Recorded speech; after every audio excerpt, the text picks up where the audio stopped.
A spontaneous and unrehearsed interview.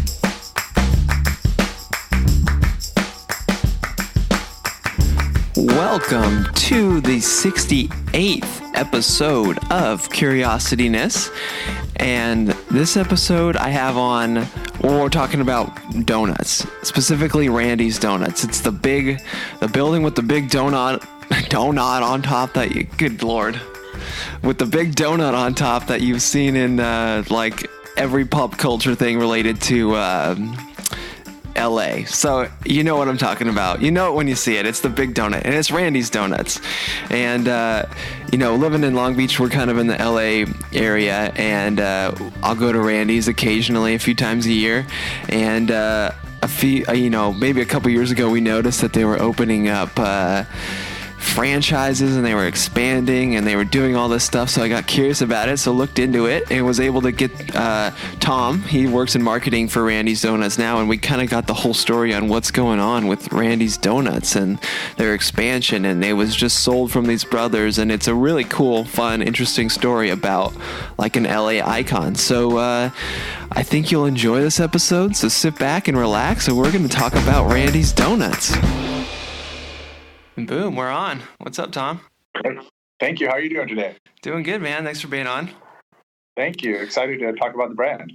Yeah. Stoked to talk. This is like such a fun, iconic thing that like everybody has seen, the huge Randy's donut. It's everywhere. Absolutely. It's one of the reasons I work on the brand is I have such an emotional connection to it. It's such a fun brand to represent to from a marketing perspective. And I shouldn't say this, but marketing this brand is probably one of the easier brands I've ever marketed in my entire life. It kind of sells itself between the high quality products and also, the iconicness of the building in Inglewood. Right. Yeah. No, I can imagine how this would be like kind of a dream come true. Super fun to be on the marketing side of all this. Absolutely. I also do franchise sales. So we'll talk about this probably a little bit later, but we're also just started initiating selling franchises. Oh, okay. Nice. Yeah. Cause this is the whole thing that I was curious about, cause it's like the whole Randy's Donuts, it's been there forever. When was it built? Do you know? Yeah, so I'll give you a little bit of history if you would like that. Yes, please. In 1953, Robert Wendell created these big donut drive-thrus. I think there was like 6 or 7 of them. Over the years, they've all fallen away. I think there's 1 or 2 left. The Randy's in Inglewood is one of the 2 that are left. However, a few years after he built them, he sold the iconic Inglewood location to Mr. Wendell. Mr. Wendell sold to Mr. Escrow. And Mr. Escrow is the one who renamed it after his son, Randy. Oh, so that's who Randy is. Okay. Yeah, so that's the early 60s. And then they immediately sold it to their 2 cousins, Larry and Ron Weintraub, who basically ran the business for 50 years, 7 days a week themselves. Man. Out of a cash box, believe it or not. So we're talking, they weren't tech savvy, but man, they sure sold good donuts for 50 years. They had a great life. Mm-hmm, totally. And when they got the business, it had already had the big donut on top and everything. Correct. The Robert Wendell's the one who created the big donut drive-thru, so they had 7 of those. And then over the years, they were torn down and what have you. There's 2 left. One is Randy's. And then the second owner, Mr. Esco, is the one who changed the name to Randy's. And then the third owner were the 2 brothers that ran it for 50 years. And then Mark Collegian, who owns it now, bought it about 4 years ago. Right. Okay. A little over 4 years ago. Yeah. No, that makes sense. So Larry and Ron were just kind of running this thing. They were just kind of happy to have their own little business and just go into work every day and make donuts. Yeah, apparently from what I heard, they had been offered ways to expand it, ways to buy it, and they just kept saying no. They love being there every day with the consumers, with the employees, making donuts. It made them happy.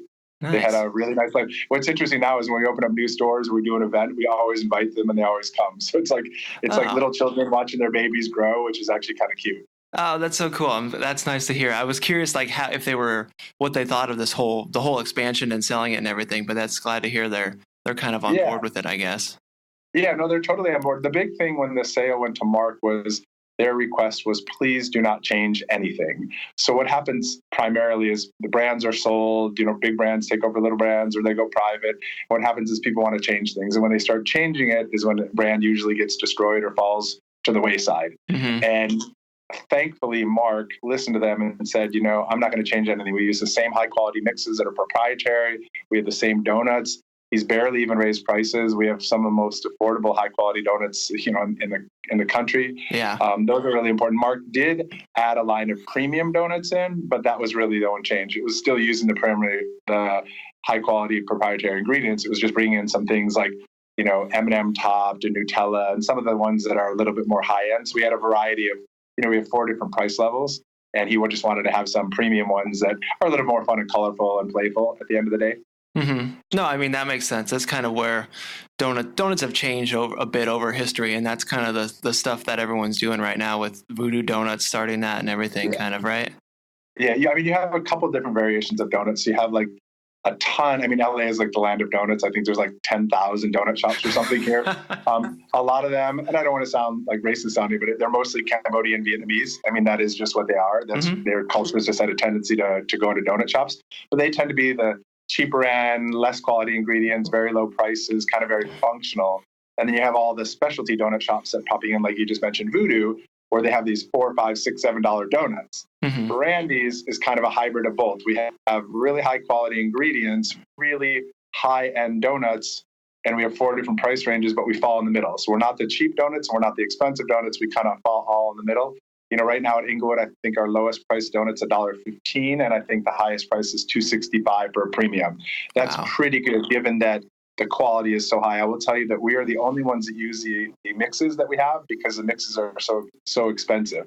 But we know that they're quality because people love the donuts. And I'll just give you a story, which I probably shouldn't share, but I will tell you anyways, is because so many people travel in and out of LAX airport and buy donuts, we know that our donuts are good 2 and 3 days later, because we hear all the time. I picked up 2 dozen and I brought them back to Tokyo and I shared them in the office, 3 days later, and people love them. That's not what we want to talk about, because our donuts are really good. But, if you try some of the other brands' donuts fresh out of the fryer, they're amazing.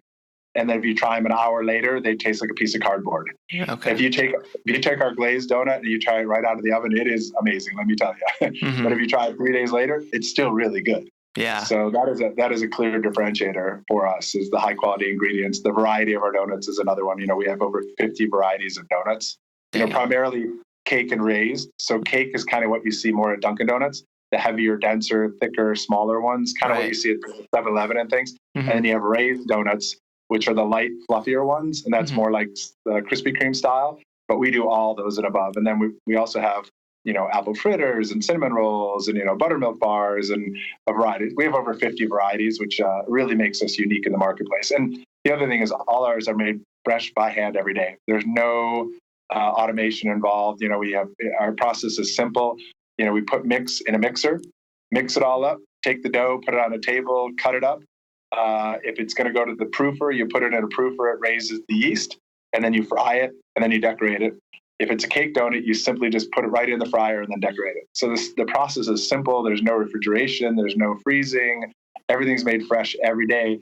The biggest challenge, I will tell you, though, is that when you make donuts fresh by hand and you have over 50 varieties, unfortunately, people think we should have all 50 at all times. And we do run out on occasion, which really frustrates people. But we're a bakery. And for some reason, when you go to a bakery and something runs out, people are okay with it. You're like, yeah, because you make their stuff every day and you sell out. With Randy's, they're like, you didn't have my donut. We needed it. I can't believe you sold out. I'm like, do you have any idea how hard it is to keep 50 donuts stocked all day? You'd need like an army of 100 people to do it. Yeah. So it's one of the things that people, I always tell people, go earlier, because, the donuts are usually made in the morning. We usually do a second run if it's busy. But generally speaking, 6, 7, 8, 9, 10, 11, 12, you're going to get the best variety. Later in the afternoon, you might be missing 1 or 2 or 3, but we're doing our best to, keep everything in stock. So that's the most, we want to keep our guests happy. Yeah, no, totally. Yeah, I can understand that, how people are just used to, maybe with like Dunkin' Donuts and stuff, they always have every donut available. So they're used to that at a donut shop.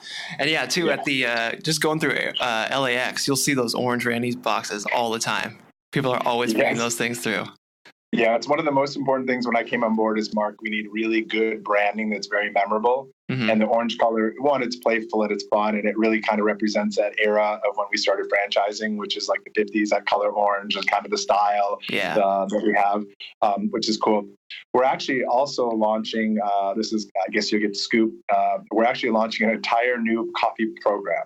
So, we all know that nothing's better than with donuts than coffee, but we've just had an okay coffee over the years. We're now introducing an entire full line of espresso, drip coffees, cold brew, blended, iced, all of it. It's going to be fantastic. And those will be in a brand new orange signature cup as well. So Okay. you'll see a lot of orange cups and a lot of orange boxes walking around soon, hopefully. Right. No, that's great. Like, the cup's so important, man. People love a good cup, and walking around with that thing, it feels great.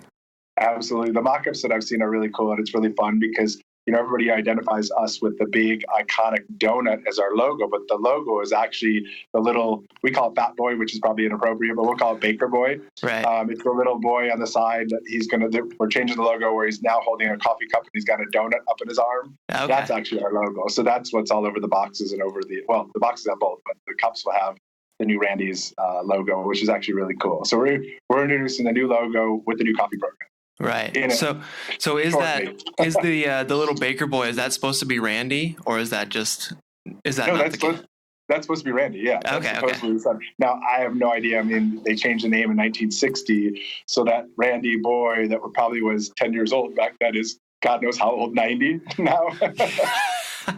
So yeah, that's true. I couldn't tell you if he really looked like that or not, but I'm sure he looks slightly different these days. Yeah. That's got to be cool, though, if Randy's still around to see himself on all this stuff. That would be kind of cool. I have no idea, but it'd be something to kind of investigate to see if he was still around and what he would think about what happened over the years with the brand. I mean, that'd be kind of fun. Yeah, that would be fun. So jumping back to kind of like you talked about the proprietary recipe or mix that you guys have and everything. Was that developed by Larry and Ron, or how did that all kind of happen? I don't know the answer. It's a good question. As far as I know, previous to the two brothers, the Weintraub brothers taking over, we were already using those high quality ingredients. Okay. So I'm sure things have changed over the years, but I know that they've kept that the same. That is one thing that is, taste. When you're looking at brands, taste is the most important thing. So I guess you gave me two things now to investigate. I have to figure out when the proprietary recipes came into effect and what happened to Randy. Right. We want the hard-hitting questions here on Randy's Donuts, Yeah, no, it's funny. I've been working on the brand for about a year and a half, and I've never been asked those two questions, but they're actually quite relevant and for me, they'd be fascinating to learn. So. Yeah. Good tidbits. But I'll be back to you. Cool. Yeah, no, and just to hit back on the pricing too, it is like my mom is, very, very frugal, and I took her to Blue Star Donuts, which is, I think there's some in LA, but more up in Portland and stuff. And they're like known for being, I think it's like $4.50, $5 for a donut. And I know she wouldn't even, if she saw the price, she wouldn't even want one. So I told her just to stay in the parking lot and I would go get her one. But we go to Randy's my whole family goes to Randy's like 2 or 3 times a year. And she loves going there mostly just for the prices, Yeah, I mean, the prices are really good, but like I said, quality is really good. The other thing is value. I mean, value isn't just price, but it's also quality, but it's also size. Mm-hmm. I mean, you see some of our products. If you saw the apple fritter, I mean, it is really gigantic and really heavy, like dense. Yeah, and totally. Price just middle of the road. It's like you get a lot of value from our donuts. Even our traditional glazed are really, they're much bigger than the competitive set, which is, so we have good sizes, good pricing, high quality ingredients. That's why people keep coming back. Right. No, and it's fun to visit too. Yeah, of course. I take a lot of pictures there. I do all the pictures for social media and I do all the editing. So I'm over there literally like 3 times a week trying to figure out how to make 50 donuts in the same building look different over and over and over. If you understand, try to create appetite, appeal, and interest. But it's actually the most fun part of my job is doing that part. Mm-hmm. So yeah, totally. So can we jump back to the story of why the two brothers sort of wanted to sell and how Mark kind of was able to pick up the business? Yeah, actually, it's a good story. So, as I told you, Larry and Ron had been approached, probably 100 times over the years to sell their business, and they just weren't ready to do it. They really enjoyed what they were doing, and they enjoyed doing it their way. Mm-hmm. They had opportunities to franchise. They just didn't want any of it. And I think when the time came that they were, the reason why they decided to sell the business was they were getting a little old. They ran the business for 50 years. And I think they were in their 20s when they bought it. So they're in their late 70s, maybe even early 80s. And Mark's only owned it for like 4 years now. So, they were at a point in their life where they probably just wanted to go enjoy something different, relax, not be on their feet all day long, smelling like donuts. But, it's hard to step away from something you're so emotionally connected to, which is why I think they come back to all the openings and they are still part of the business, which is exciting. When they sold or decided to sell the business, apparently they went on Biz Buy Sell, which is a franchise website, and just said, 50 plus year old bakery looking to sell. And Mark, who was looking for businesses for his daughters, I'll give you a little background first. Mark is a retired lawyer. Mark is involved in the casino business. He owns Ocean's 11 Casino, part of Bicycle, part of Commerce, and part of other casinos. His father got him in that business, but he wanted to keep his daughters out of that business. So he wanted something, to build for them and involve them in the business. And he was looking along, found this potential business on Biz Buy Sell, reached out, and they said it was Randy's Donuts, and without even batting an eye or making any decision, said how much you want and offered them money right on the spot. Like it was too good of a deal for kind of what they were doing. They probably could have gotten a little bit more for it, and Mark scooped it up at a great value. And according to him, he's a lot of people complain and make noise over the years about his luckiness to actually purchase the brand. But Mark's done a good job. So I think most important, like I said, he's staying true to the brand. He hasn't changed anything. It's really important to him to keep it the same. So his mindset is the way it should be. He hasn't been in this business. I've been in this business for 25 years. I've seen everything that could possibly happen in a restaurant business. I've worked for every big major player, and Mark is on track with what he's doing. The most important thing is the brand itself and the quality of the products and ingredients. And then you have to add the service and pricing and all those components to it. But he's doing the right things the right way, which is good. The other piece is, when he bought the business, it was over 4 years ago. He literally sat on it for about a year and a half and did nothing at all. He just wanted to learn the business, see the business, understand where the opportunities were, understand the consumer base and all that. And then, like I said, he started, he added the premium donuts in and then started working on the franchise documents because he wanted to grow the business. And franchising takes a long time. So the legal documents, there's a FDD, which is a franchisee disclosure document that enables you to franchise. It takes about a year to 14 months to put together. It's quite a complex document, but it really is there to help people understand what the brand's about and to protect the potential franchisees. So that took about a year and a half, and that finished in April of this year. So we just started franchising in about April. And we've had a lot of fun and a lot of great interest in it so far. Now, given that Mark is still franchising, he's still growing the brand corporate-wise. So our locations in Inglewood are corporate, Hollywood Boulevard is corporate, Century City is corporate, El Segundo is corporate, which is great. We have Downey going in shortly, Costa Mesa, La Habra, and Torrance, which are all going in soon. They'll all be corporate stores. Wow, dude. So what's good about that is he has skin in the game and knows that there's opportunities he wants to grow, but he's also looking for franchisees to help him grow. So franchisees, we have some deals going on potentially in Chicago area right now, Indiana, Florida, and different areas, Vegas. And I don't know if you know this, we just actually opened up our first Randy's with a franchisee in South Korea about 4 weeks ago.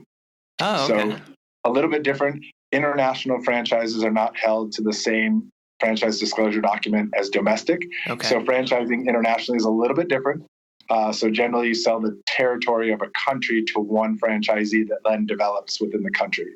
So we launched Korea about a month ago, like I said, in a little island called Jeju Island. It's a tourist location where all the Chinese, Japanese, and Koreans go on vacation. It's volcanic, but not tropical. It's more lush. And then they're going to open in Seoul. And the goal is to have 300 to 400 locations in Korea within about 5 to 6 years. Whoa. And they could do it because this group already created a chicken concept and has over 1,000 units already in South Korea in like 8 years. Wow. So they can do it. And they're a good franchise. They understand the restaurant business, which is good. So kind of fun. And we also have just international markets. We have deals going with Philippines right now with a great group that owns about 17 American brands that wants Randy's. They're looking for sites, and we're in talks for parts of the Middle East as well. So a lot of excitement going on at this point with the brand. Wow, man, that is crazy. This thing is just exploding. Yeah, it's exploding, but it's strategic exploding. So some people, like, I've worked at another brand where I literally sold 600 franchises off one store, and all sorts of problems ensued. But what's happening here is Mark is developing corporate stores at the same time we're franchising. We're doing it at a slower pace. We control it, keeping the brand the same, making sure, because it's really important. This brand is amazing. You wouldn't want to lose what it's about. And that's important. And, finding the right franchisee that's not only passionate about the brand, but also passionate about the food industry is not an easy task. And then add that into finding good real estate is even harder. So yeah, man. So it's so interesting how, these brothers just had this one donut shop and just kind of ran it themselves, were loving life, enjoyed it. And then kind of once the Randy's brand was so big already and had so much, like, it was just so known, I guess, or whatever. But once it gets in the hands of kind of the right person, it can just grow into something so big. Yeah. I mean, like I said, big, we got to be strategic about growth, because just growing for the sake of growth is not the right way. But growing it while you're protecting the brand and finding people that are champions for the brand is the right way. Right. So that can get a little challenging in the restaurant business. I've seen it many times in many ways. No, I just find it really interesting. And do you know, I read an article, so correct me, this might be wrong, but about the sale of Randy's, where the two brothers were approached like a bunch of times, to sell. And then everyone, when they said no, everyone's basically like, well, call me when you want to sell it. Right. But they didn't do that. They just posted it on a listing site. Do you know why they did that? Or if that's even a true story?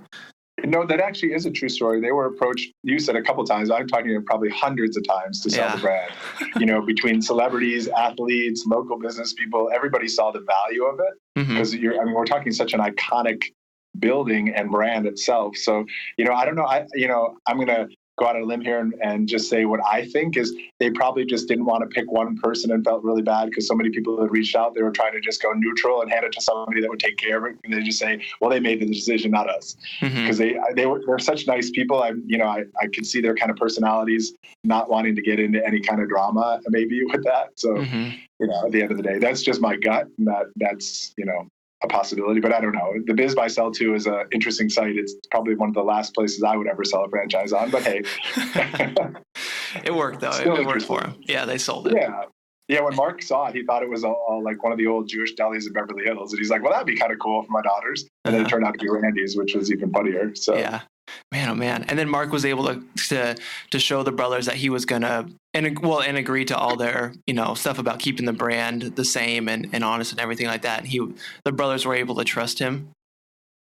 Yeah, of course. I mean, one of the things, I think Mark created a good connection with them at the beginning. And I think they were happy that somebody was listening to what they wanted, like keeping the mixes the same, keeping the team the same. That's another thing. A lot of the employees are, there's always turnover, but a lot of them are still around. Our head baker's been around for 25 years almost now. Wow. And we have some employees that have been working there almost as long. So you have a lot of heritage, and Mark just kept them on, and, they're an important part of the business. So I think, and that's one of the reasons why I think also the two brothers also come to the events and things like that, is because they appreciate what's going on and appreciate that Mark is keeping the brand the way they wanted it to be done. And they're still part of it in their own way. No, that's so good to hear, because we went to the original Randy's and then saw the new location opening up in like El Segundo and stuff, and we're like, whoa, what is happening here? Something must be going on. So yeah, it's good to hear that it's a good progression and the brothers are happy and everything like that, because not knowing them, it just seems like that would be something that they would care about immensely, is having kind of their brand and this business they had for 50 years, kind of having it protected and everything. So it's it's like watching your baby grow, what I mean? And then having to hand it off to somebody else, and then you still want to be involved, but you can't because you're getting too old. You know what I mean? It's one of those things, but those two brothers were such nice guys. I mean, I've met them about 15 times so far, and they're just sweet, gentle, kind men. Cool. No, that's great to hear. And then I read this too, which could be wrong, so correct me if this is incorrect, but I believe it was Mark who said that he'll never build a Randy's, big donut bigger than the original. Yeah, I mean, that's an interesting one because people ask us all the time. So Downey, California, which we're opening in October, is a replica of Inglewood, but it does have a donut that's about 6 feet smaller on the top. Okay. And the main reason, like you said, is it can only be one iconic location. There can be similar ones, and there still is branding aspects with the giant donut. But we don't want anyone that's larger than the 32 feet that the current one in Inglewood is. So 26 is still going to be pretty impressive, but again, nothing can compare to the Inglewood location itself. That's the iconic one at the end of the day. Now, The Downey one is going to be, obviously, it's a build up from scratch. So it's going to be a little bit newer. It's going to be new. It's going to have a little bit more, it's going to look cleaner. It's going to look more contemporary just because it's a function of that it's new. It'll also have a little bit of indoor seating and hopefully some outdoor seating as well. It's got its own parking lot.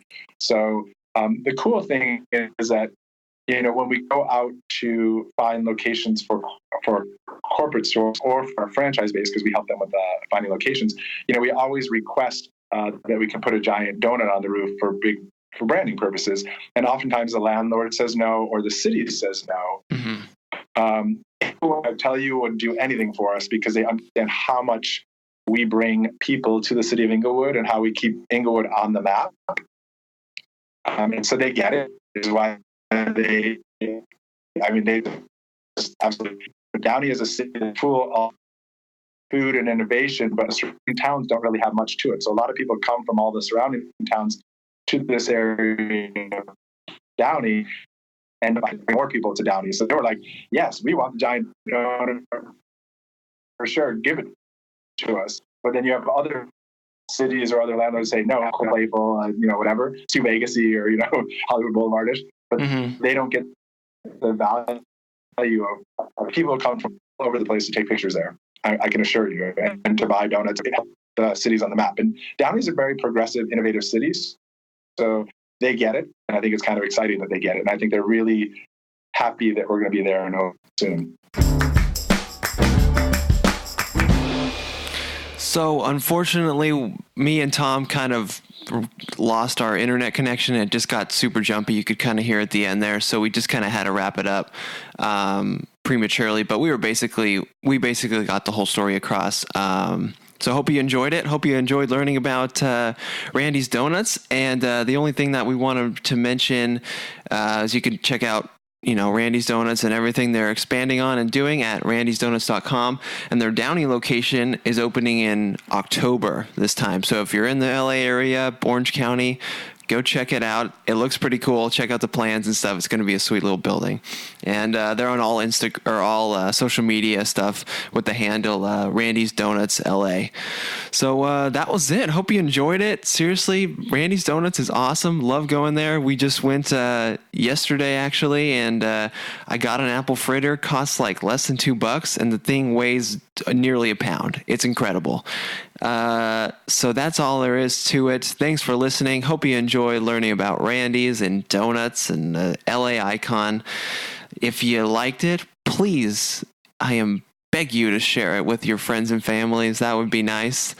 You could do it on social media and tag me at CuriosityNess Podcast on Instagram or the other social media things if you want to. And that's all I have to say. So thanks for being here and listening to this whole thing.